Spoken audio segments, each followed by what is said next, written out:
Could you So imagine? real quick, and I don't want to derail us off of the Broncos versus Raiders, but I think we would be doing our AWLs unjust if we didn't mention Michael Rubin going on with Colin Cowherd. Not sure if any of y'all saw that. Oh yeah, no, that was sick. Yeah, so Rubin went on with Colin Cowherd. He talked about a lot of things, anywhere from like his ownership of the 76ers to Fanatics now being the dominant force in trading cards. And one of the things that he brought up in the trading card world that he hates the most and is going to do his best to absolutely change is having redemptions in product. Collectibles. Yeah. What was the first moment when you were in the business and you went, well, that goes against my instincts. I'm surprised this is the business. Yeah. I'd say in the collectibles business, there are a couple things where they just defy gravity and don't make sense to me. The first is, Topps, Panini, Upper Deck, all really good companies, all owned, run by good people. We bought Topps earlier this year. Yeah. But like I heard from so many customers about redemptions. Like we hate when we get a redemption. You buy a box of cards and you get a redemption because, it was too difficult to get the autograph on the card at the time they made it. And so I think the industry would work that way. We're now looking at this saying, you know what, that's not acceptable. Like, so many collectors, they hate it. It's a practice they don't like. So we're saying, like, how do we eliminate it? And it's just like the mentality of like, we need to do better. Mm-hmm. Yeah, it was cool. I just kind of want to get y'all's thoughts on what y'all think about that. And I don't think it's feasible to have, because what he was saying was to have all the autographs back in time to do a product. I just want to go on record. I don't think that's feasible. What I had suggested back in my days at Panini is that you just get rid of redemptions and drop higher valued points cards into product. But there comes some education to that, right? Like a lot of people don't realize that when points cards are dropped into product, that they are typically tied to specific players that didn't return their autographs back. Correct. So what would like in theory, what would happen is instead of getting a Justin Fields redemption, you get a points card that's worth $2,500. If Panini gets the Justin Fields in, then great, you can go on there and you would get first priority or first right of refusal to accepting that card, or you could spend your $2,500 on anything else that's on the reward site. Now that would involve them, on the point site. Now that would involve them having to really beef up the point site and put better stuff on there and create more pack options and stuff like that. But I think that is a good option to get rid of redemptions. No one likes redemptions. The manufacturers will tell you they hate redemptions. Customers obviously will tell you they hate redemptions.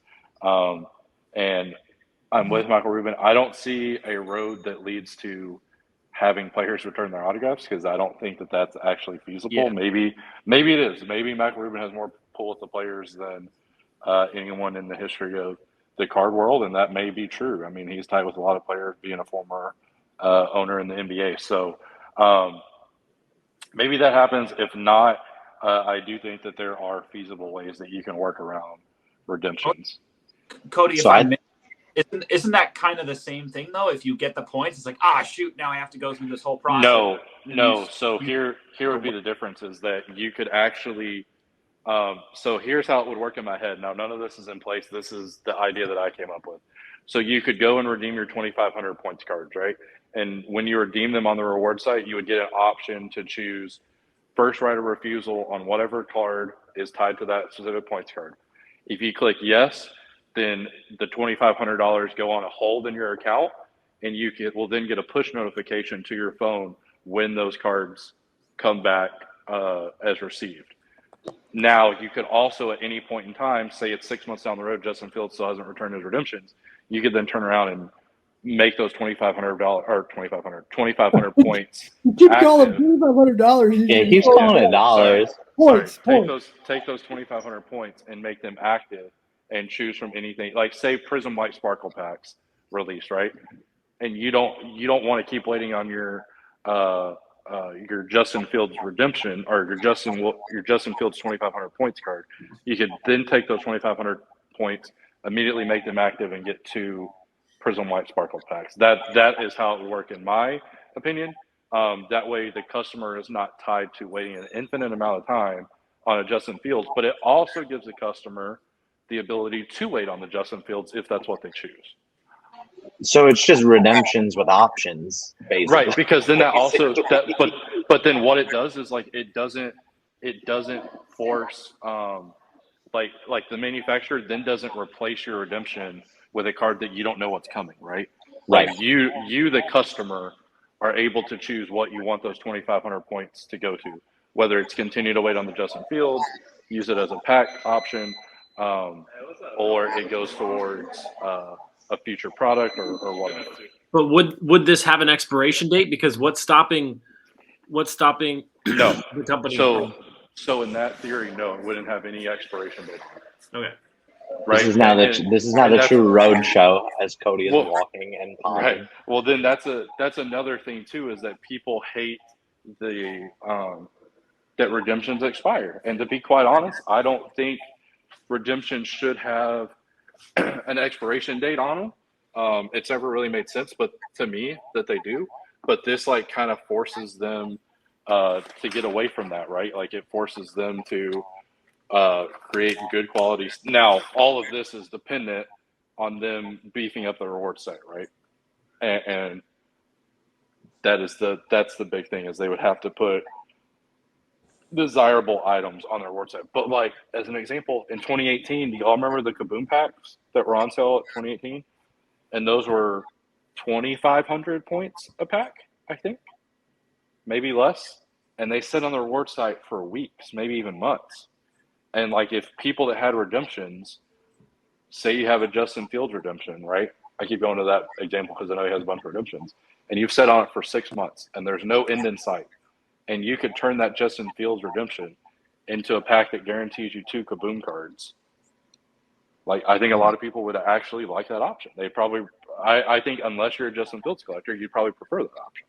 I could see this going a few ways because there's going to be a lot of Justin Fields cards out there. And, like, do you have to beef up the production on Kabooms, therefore downing the market on Kabooms, or do you make it selective and then it's like, oh shoot? Well, it wouldn't necessarily be Kabooms, right? Like, because obviously Kabooms have taken off since 2018, but it could be any rare insert like the white sparkle packs or anything like that. Or on the flip side of that, right, like you're going to have other players that are redemptions as well, like Trey Lance and Jamar Chase and LaMelo Ball.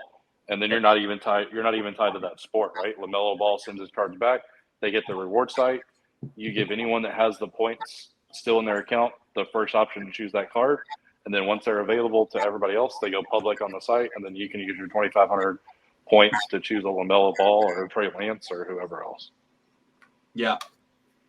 I don't see an option that works other than that, because I don't think, just from working in that world for as long as I have, like you're not going to have, I don't see an option to where you're just magically all of a sudden going to be getting autographs back from players. Or you're going to have a lot less people in the product then.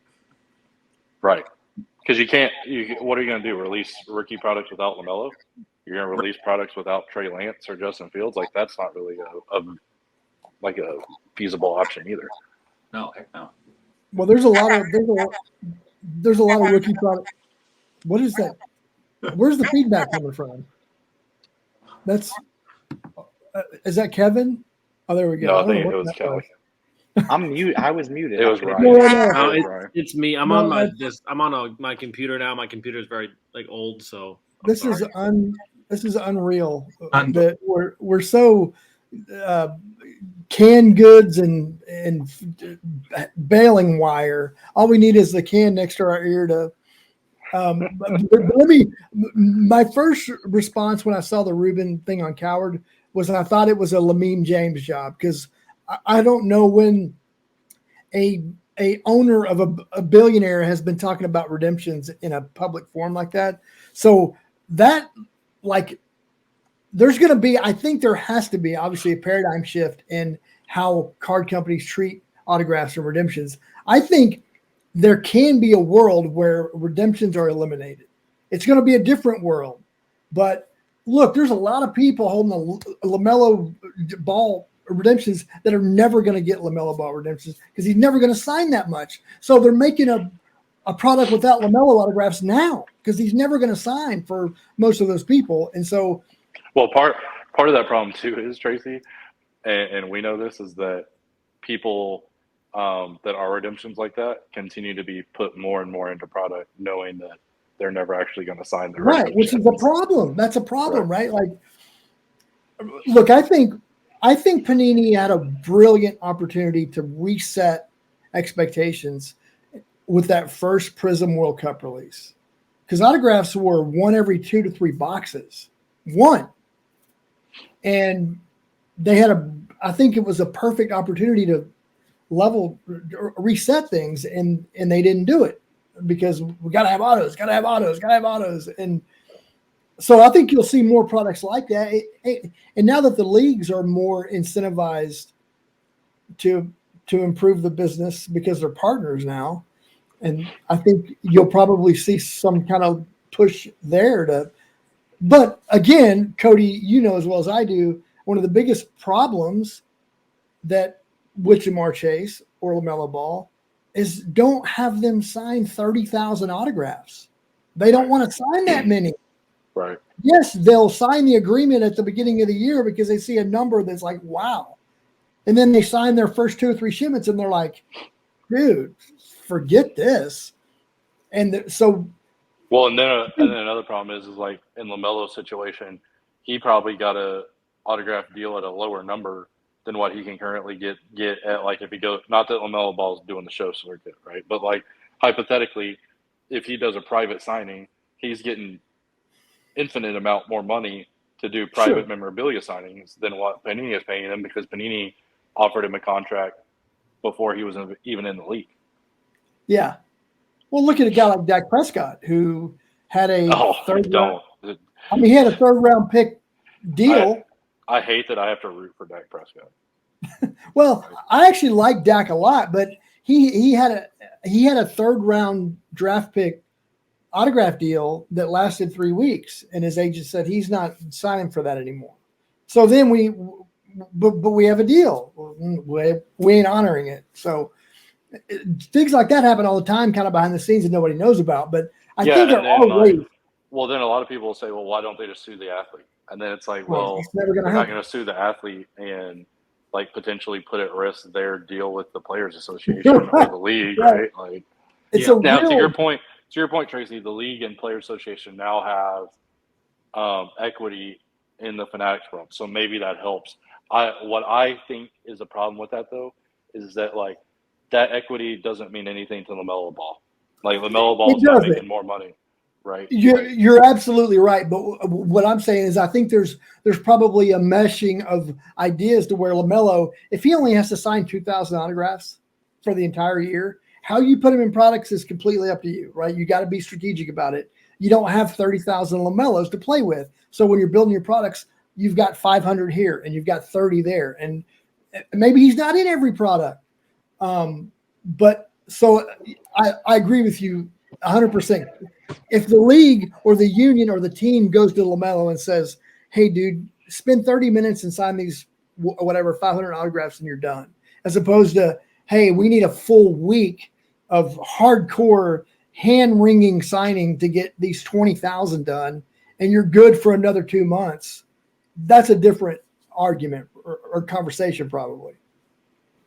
So I think, Tracy, to your point, one of the main things, if you look at one of the hottest products in the world right now for sports cards in Formula One, 2020 Chrome, autographs fell roughly one every 2 to 3 boxes in that.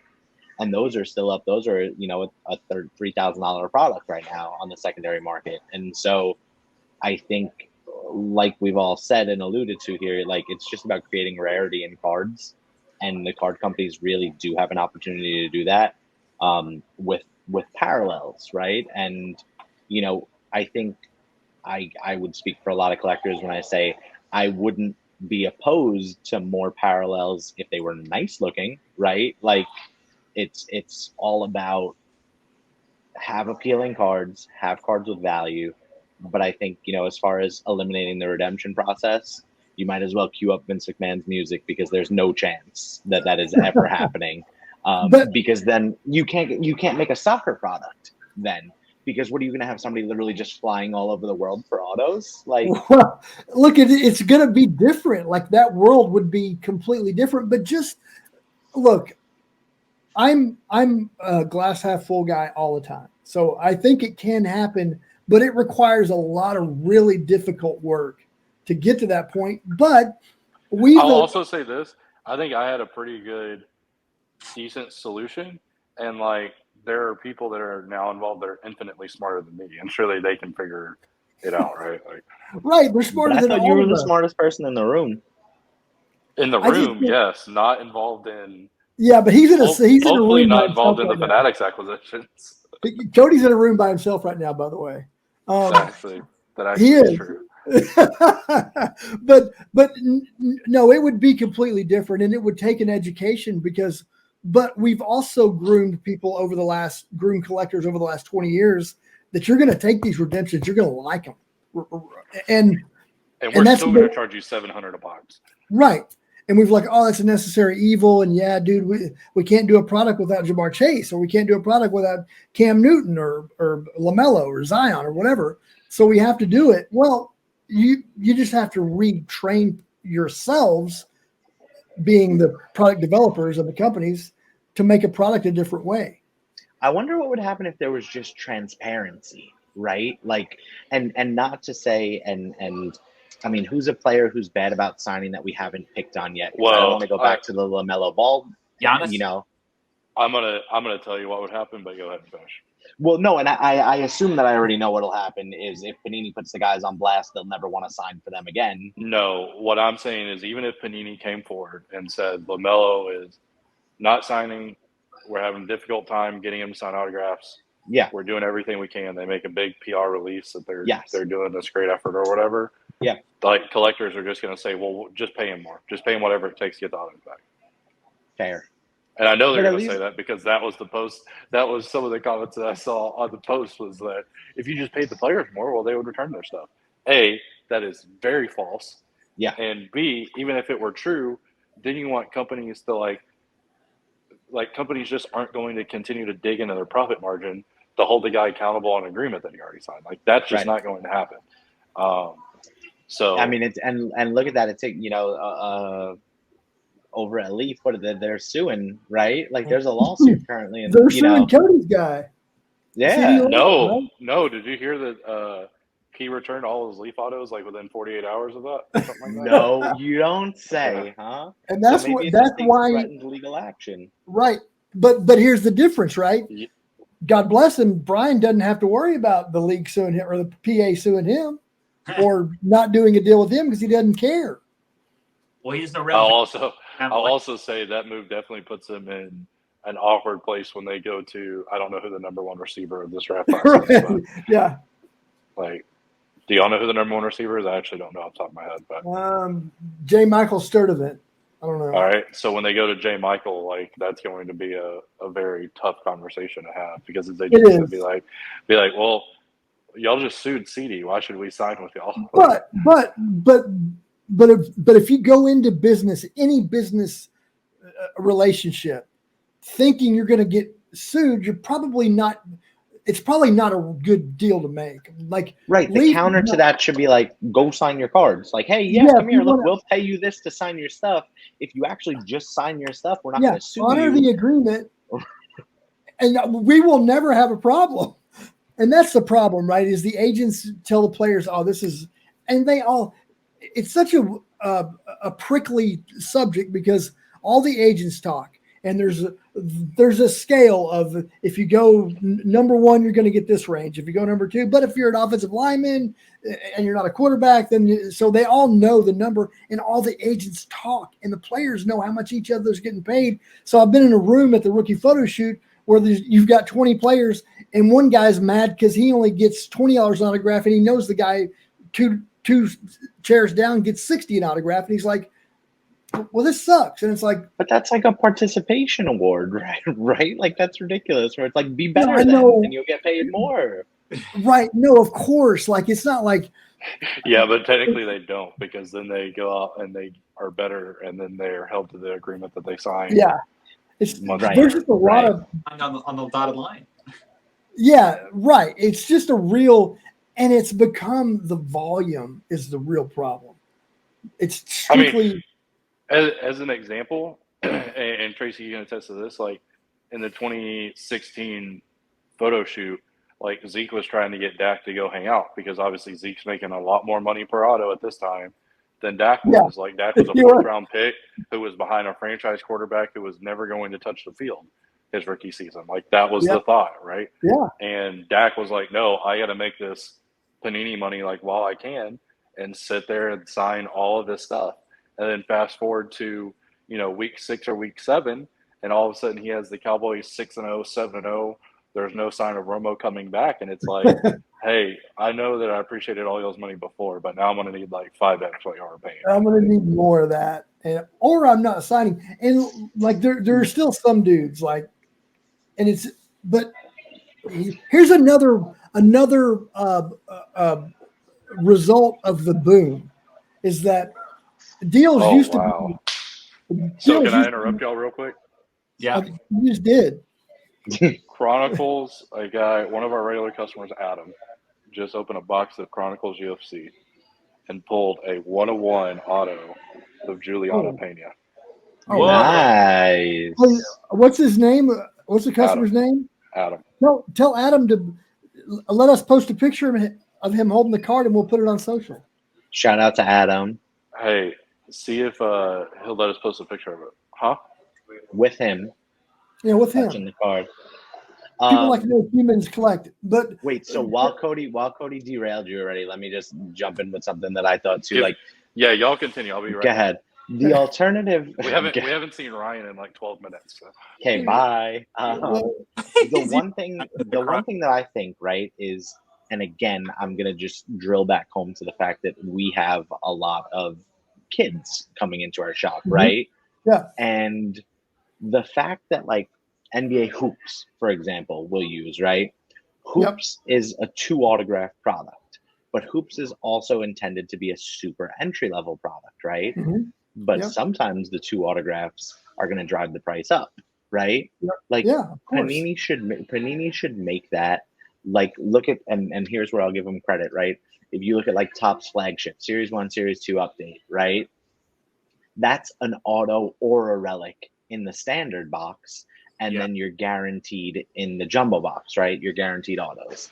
But if Panini took that approach with Hoops, if they took that approach, like Donruss is 1 auto and 1 relic, why not just do, one of them, and then it's one or the other, right? Like it's yes, I agree that, sort of they've given collectors a lot from the standpoint of just like, we know you love autos. Like, it's like Oprah, you get an auto, right? But it also, has driven up the market, right? Where like I said, now the cheapest box of cards that I have on my shelf for basketball with the chance of an auto in it is like $250. And again, in the grand scheme of things for collectors, like that's not awful, right? But at the same time, it's like, I miss the days where somebody could come in with under $100 and get a hobby box. And that box doesn't even need to be a guaranteed auto. But let me introduce you to Jersey Fusion. Yes. Right. If Jersey Fusion had randomly inserted autos in it, it does. Does it? There's actually autos as well? Yeah. So like one of your 2 premium ones could be a cut auto or sick. Okay. Yeah. Or like they have like on card vintage rookie autos and not that I was not rooting for them before, but I am rooting for Jersey Fusion now. Is what you're doing.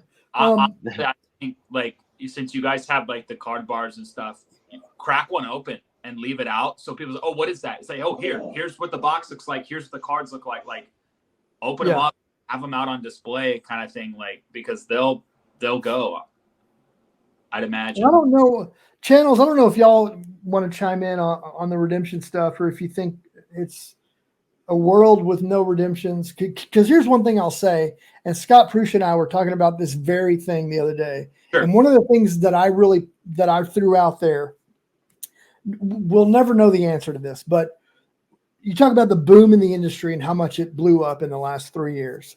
Yeah. How much more revenue would be available if there were no redemptions? If all card companies said, would it be significantly more? No. Right, because No, and that's wait, what? Hang on. I think I disagree with that statement. Can you say it again? I'm sorry. Lewis was talking to me. Can you run that back?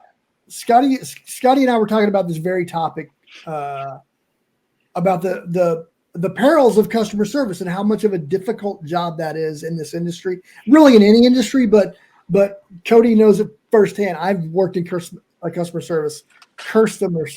I thought it was super easy, and I think they're actually overpaid.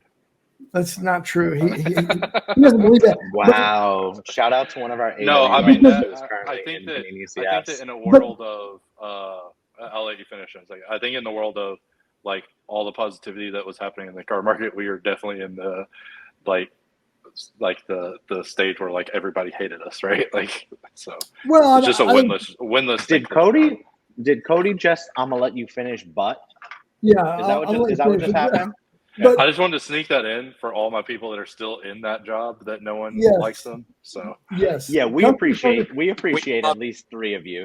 We do. Yeah, we do love them, and look, God bless them, because that's a really difficult job. Because when you get a human on the phone, like when you get to the person that has the customer service issue, they're pissed off from the jump.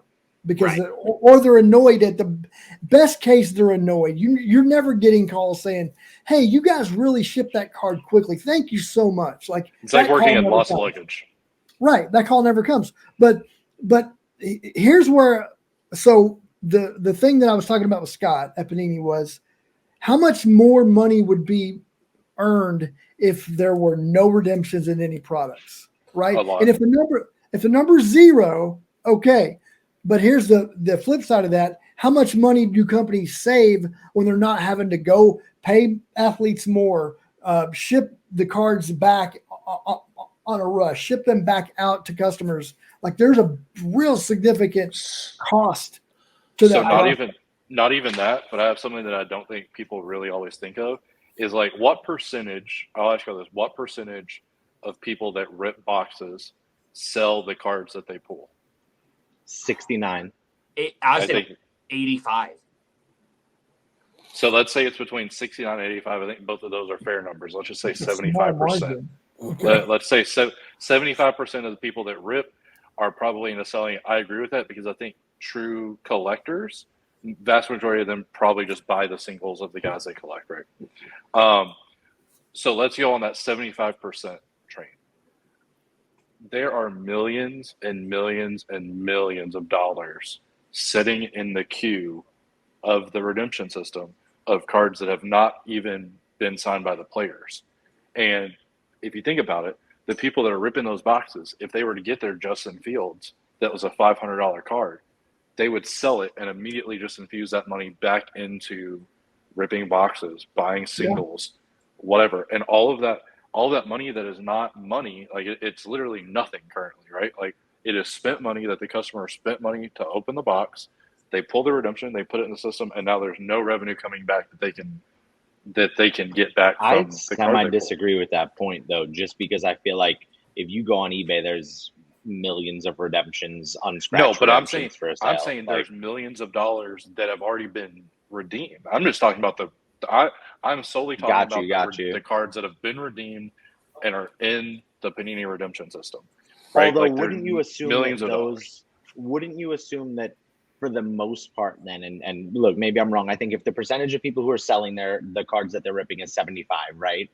Wouldn't you be inclined to assume that a higher percentage of the redemptions entered into the system are ones that are hopefully going to collectors? Because I bought a redemption at a discounted price on eBay, but it's not. I can tell you. How do we know? We don't know that for a fact, though. I do, because I can tell you every call I got. I don't want to say every call. 90% of the calls that I got, the people wanted something equal value in return. They didn't want the same player. Fair. Vast majority of them didn't. I look at it. Vast majority of them didn't even want the player that they redeemed in the first place. Yeah, I'll take Luka. You know. No, I look at it from the standpoint is that if I pull a redemption in a box that I'm not interested in, it is 100% getting listed on eBay immediately, right? Right, and I think On the flip side, if let's just say, and I'm not going to go out there and throw out like Luca, right? But like, and this will be like if Roman Reigns is a redemption in Panini, whatever. I know he was a redemption in Revolution, so use Revolution for example, right? Like, if I'm buying that redemption, I put it in the system. But if I get, if somebody gets it in a pack, maybe it's different. I don't know. I just think I think that we're also in a different circumstance than most people because we're a lot more knowledgeable about where redemptions are in the system. Whereas, like, I think that there's vast majority of collectors rip a box, they pull a redemption, they redeem it, and they think they're going to get it in the next 3 or 4 months. right. Or less. I mean, that's kind of what it leads like. That's kind of what it leads you to believe, right? Like, and not to say that Panini's timing on the website is misleading, where they say like 90 days or 120 days or whatever it is, right? But like 20, yeah. If you've never entered a redemption before, and you see the thing being like, "Hey, we'll circle back with you in 90 days," the average consumer would probably be like, "Oh, okay, cool. That means I'll either have my card in 90 days or they'll do something about it in 90 days," right? Like, so I guess there is an expectation. Although the flip side of that could be do your research. All you have to do is search blowout for the blowout forms for 7 seconds. I agree. I'm just telling you that. I'm just telling you the majority of people don't do that. And to their credit, like they should collectors worry about if they need to sell a redemption immediately, if they're going to get a replacement in 120 days, like what's going to happen? Like, no, they shouldn't. Like, at the end of the day, manufacturers should be trying to find out a way that they can avoid that, and hopefully, to hopefully bring this full circle now, it brings us back to hopefully Rubin is 100% sincere and committed to what he's saying, and we have no reason to believe that he's not, and hopefully he can find a solution that is better for collectors out there, and at least as an improvement on the current system. I wonder if there's a case study or sort of like a test run where, like, let's just say that, I mean, Cody said again, like, look at that $300 to $1,000 level products, right, that don't necessarily fly off the shelves, right? If you take something like Noir is up over 1,000 now, right? I feel like I can't use Noir as an example. So, I mean, take Panini Black Football. Here we go. Back to the well. Don't take it on Black Football, dude. No. This might be a good thing, but take Panini Black Football, right? And if Panini comes out and says Panini Black Football this year is 100% redemption free, blah, blah, blah, blah, blah. Does it sell better than it did? Like, take, for example, look at last year versus this year. Last year, amazing quarterback class. This year, we'll see, right? Products are trending lower this year than last year. If you turn around and say 100% live in Panini Black, and we have everybody, here's the checklist a week before, right? Like, does it fly off the shelves? Right? Like, and that's the true metric. Cody, you don't think that's a good test, or you don't think that it would fly off the shelves? No, I don't. I unfortunately don't think it matters right now, just because I think that majority of everything collectors aren't educated as much as they should be. Right? Fair. Like, well, I mean that fired. From that standpoint. Well, I'm saying I'm putting the blame on manufacturers for not doing a better job educating the collector than on the collector. The collector's knowledge is limited to what they know, right? Right. El Jefe should just make a YouTube video telling people, pulling back the curtain a little bit. One of the things I've always said is that the onus is really on the consumer to do the research. Like when you buy a new car, or you buy a new house, or a new dishwasher, or a whatever, you go and you research it, right? And then or you don't, and you're stuck with whatever you buy on Amazon at that moment. Like, but information is readily available on most things in the hobby now through so many different sources that you should be able to adequately educate yourself before you're spending $300 on a pack of Prism or whatever. Although I guess the counter should you be doing the same research that you're doing when you're buying a $3,000, refrigerator versus when you're buying a $400 box of cards? Like, it sort of shouldn't be that, like, and to counter that also, like, there's, you know, Edmunds reviews and everything. There's not a known trusted source out there being like, hey, this, and look, maybe that falls on Panini, right? I know, like, you did an awesome job when you were there of like the preview boxes, right? And it's like, okay, you know, this is, although, man, those preview boxes, you had some loaded boxes. Those but it's crazy. It's crazy how Tracy always got the huge hits out of products. That's not true. I've seen one or two meh preview boxes. I mean, but man, do you remember when he was at Beckett and just happened to get that Adrian Peterson? Sheesh. I mean, Hey. Tracy, whoever was picking your boxes when you did the previews, man, they deserve a raise. And if it was you, can you come and pick anytime I open a box? Look, if you only knew how many I've boxes never seen. Kevin, I want to add to your point real quick before we move on. Yeah. You said, like, oh, should that be on Panini to put out more research or more articles or, you know, peer reviews, or whatever you want to do. But I think this goes back to what Cody said earlier, is that, you know, it's a different clientele buying a refrigerator or a, you know, an oven for their house than it is buying a box of Prism. Like it's a different, you know, it's a collector class here. So, you know, if you really were going to do that much research, I'm pretty sure you just end up buying the singles anyway, right? So the wax is geared towards the people that want to rip, the collectors that want to try and hit big, you know, the breakers, the things like that. So yes, the checklist and this and that, but the information, like, you ever go down a checklist and then it says, oh, like 2019 contenders, I know, like, oh, Hunter Renfro's a redemption. You go to the checklist, you go down to Hunter Renfro, it doesn't say in parentheses, it does not say redemption. Like, if there was that information readily available, do you think that many more people would be like, oh, thank God I did it because I'm a big Raider fan and I'm not going to buy it now because Hunter Renfro. Yeah. So, I mean, maybe they don't buy into group breaks then, right? Like if on Panini's checklist, it noted everybody who was a redemption, or I think they do. I think they highlight all the redemption guys in yellow on the spreadsheet. At least they used to. They used to. So, yeah. So I know that when Beckett publishes their checklist of products, it'll have EXCH. Got it. Which basically exchange on redemptions. Because I just think like that goes back, if you're looking back into older wax, right? Like, and again, okay, everybody who's in the market for a box of 2016 National Treasures should know that Dak's a redemption. Those are expired. 100%. Like, you know, like, you should know that. But at the same time, folks, your casual customer, like, even, you know, I feel like it's equipping people with extra tools, right? No doubt about it. But a casual consumer is probably not going to buy a 2016 box of NT. No, I know, and that's why it's a. But your point's valid, though. Right? Like, do you guys check out the Exquisite box and pulled the Jordan redemption recently?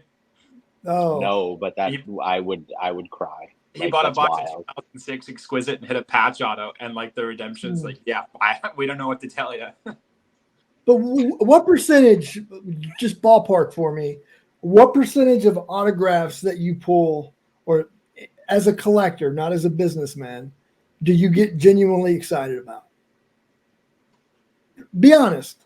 I'm gonna bow out of this because I think I'm in a different, a different class because of how much I've opened over my last few years. Yeah, I'm kind of jaded to it, but. Well, I think so, but like, what not percentage much for me? Not much. 10% of the autographs you pull, you get excited about? I would say 2%. But I can tell you. I can tell you in a 12-box case, you would get excited about one. So let's say 10%. Yeah. Or 10%. Ryan, you said 12. What'd you say? I said 5%. 5%, 10%. Yeah. Justin, what do you say? I say 15, but I'm on the same page as Hackler, where I'm a glass half full guy because I like to dig into what I pulled. Doesn't mean that I'm not going to sell it, but I'll still get excited. But you're a glass half full guy, and you're saying 15% of the autographs that you get genuinely excited about, right? Right. Yeah. So my point is, dude, there's no.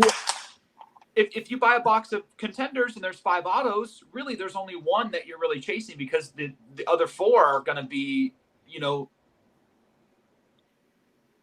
lower end, higher draft pick guys. Right. So it's like, again, like, there's a lot of money spent on paying those guys for autographs, printing those cards. Like, part of me, and look, I love the fact that a guy of Michael Rubin's stature is talking about redemptions, because that's called a hell of a start toward fixing the problem. Right. But there are things that we can do to make it easy.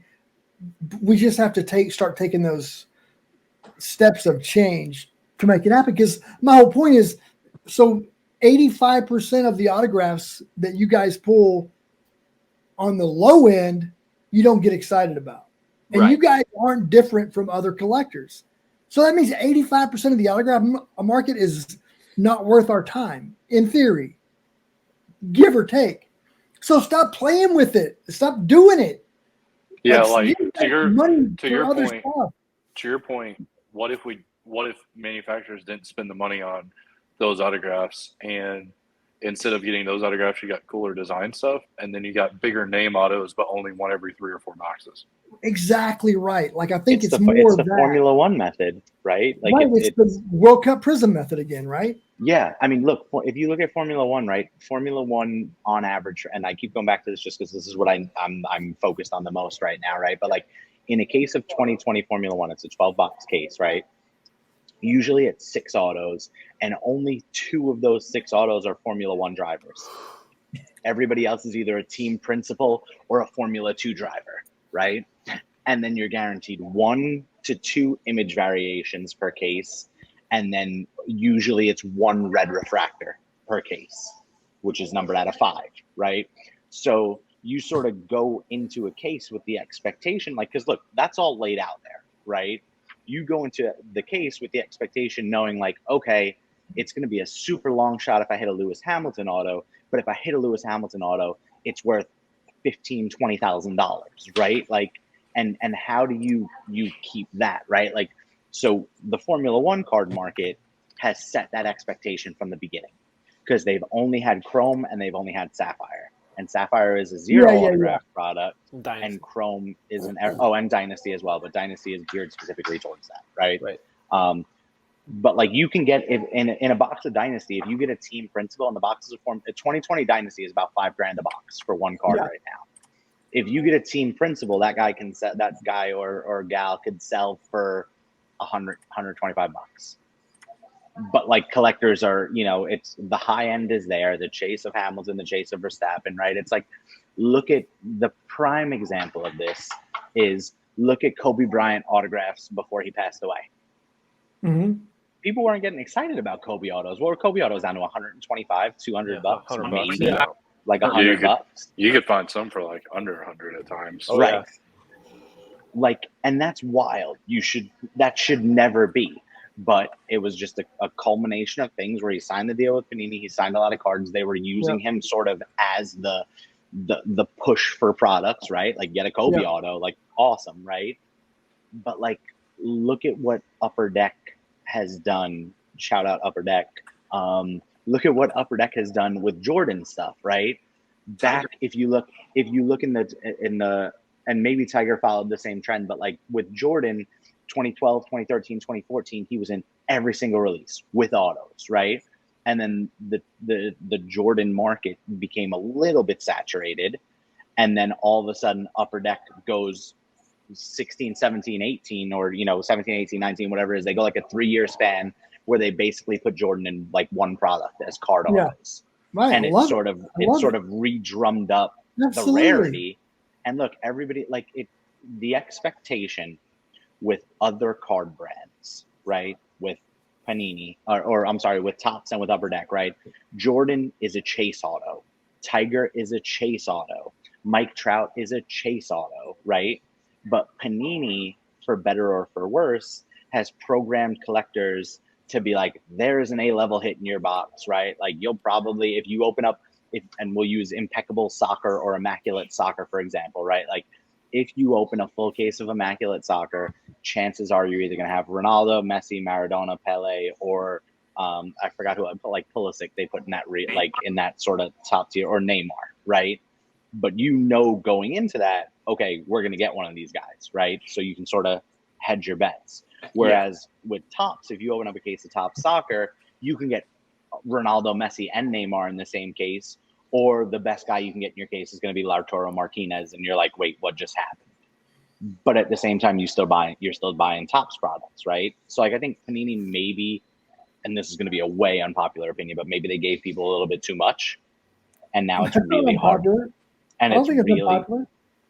Well, it's unpopular probably from the collector standpoint. It's not an unpopular Panini that is also why I think I like the non-collated products better than a strict collation.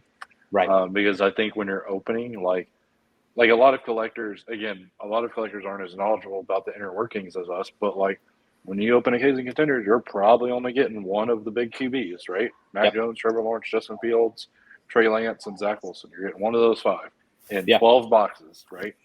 I think it would do better if they didn't collate stuff, and there could be cases that have 0 and there could be cases that have 5. And then I think you can do a lot more with those products as far as like limiting autographs and stuff like that when you put better, like when you have a chance of pulling like multiple good players in a case as opposed to one. I feel like you can maneuver yourself around boxes a little bit better than when you pigeonhole yourself into, all right, well, one box is this. Now we got to figure out the other 11 boxes. Do you remember the days? And I don't know if you like. I know it happened in other things too, but the one that I know specifically was like when Upper Deck released Exquisite Golf. The case hit was in the same box every single time. Like when you open the sealed case, the case hit was in the same exact box every time. So there's been multiple I miss those days. What soccer product was it? Where like the Kaboom, was it a Kaboom that was in the same as the autograph case hit? Yeah, in the same box as the autograph case hit. Yeah. What was that? That was the Road to Guitar. That was the Donruss Road to Guitar. I think that one was. Do you guys when you're buying boxes, so you go to a show, right? And you're like, oh, they've got a box of NT there, but it's a solo box. Never. Yeah, and so you're like, "Ooh, I don't know, man. It's never. Why is there only one box?" Where somebody would say, "I'll open a fresh case for you." You go, "Oh, hell yeah, let me pick from a fresh case." And I don't even trust Blowout to buy a single box of 2020 Formula One right now. Right. Like, I assume that their process is just literally pull the next one from the stack. But anybody selling them, it's so easy to sell. And again, here we go, pulling back the curtain. Whoever doesn't know this, like, it's super easy to know what was in your 2020 case. And once you hit your Formula One driver, you sell the rest of the case. Or if you open 7 boxes, hit 6 of the autos, you sell the dead boxes in the case, right? Like, awful business practice. So Cody, none of us would ever do it as a company, but you have individuals who do that kind of stuff all the time, right? And that's why you buy from reputable people, right? Yeah. Like, but at the same time, some products are just so designed to just so easily, you can tell. It's like, right? Hollis, there's 2 briefcases. One of them's awesome. It's like, okay, I'm probably not going to open the second one. Right. And to be honest, if you're a collector and not a business, and you know that you can sell that other flawless briefcase of Fish, and Panini has put you in a position where you know that other briefcase isn't going to be as good, you should, like, why would you not sell it? It sucks, though. Yes, but it sucks that you're pawning that off on someone else. Yeah, but that's a Panini problem. That's not a you problem. No, correct. But I'm just saying, like, from a standpoint, like, it sucks for me to even have the thought in my mind that, and we won't continue to use Blowout. We'll use, like, let's just say David Adams, right? Like any online distributor, like any online distributor. It sucks to know that because they source a lot of their material from wherever, right? Like, that it might not be safe is obviously the wrong word, but like, it might not be safe to buy a single box of Flawless, right? Yeah. Like, or National Gold Packs. Never buy National Gold Packs from anybody ever. Look, we could literally go on all day about redemptions and how we should fix it, but I think the Cliff's Notes version is that I think it's fantastic and a great thing that Michael Rubin is talking about redemptions, because that's the first step to fixing the problem is admitting there's a problem, and we don't want to do that as an industry a lot of times. We want to kind of redemption, yeah, but it's fine. Look at the color blast. It's like, so we're on the right track.